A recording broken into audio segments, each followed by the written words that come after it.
Here I'm locating the LED downlighting and surround sound speakers that I will be installing in the ceiling.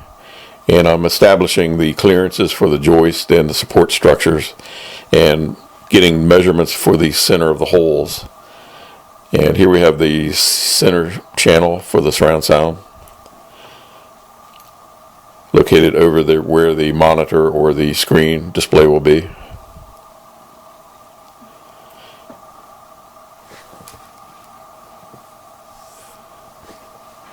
And back there's the right rear channel and some LED downlighting.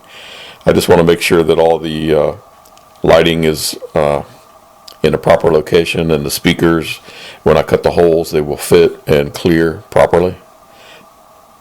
And so when I go to do the drywall in the ceiling, it should be a pretty simple process.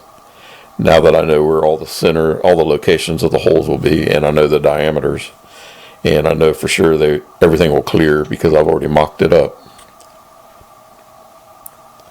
That's the right rear surround sound channel.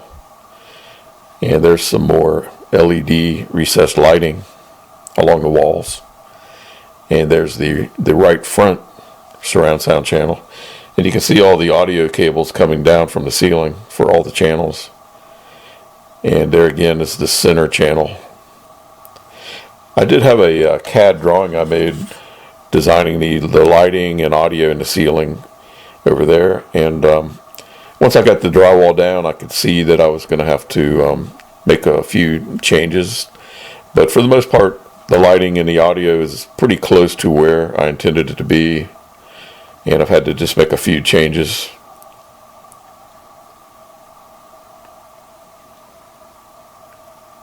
So now with all the holes located in the ceiling, I won't really use this drawing. I will actually just use the mock-up numbers that I have to locate all the holes, because that will be the actual situation.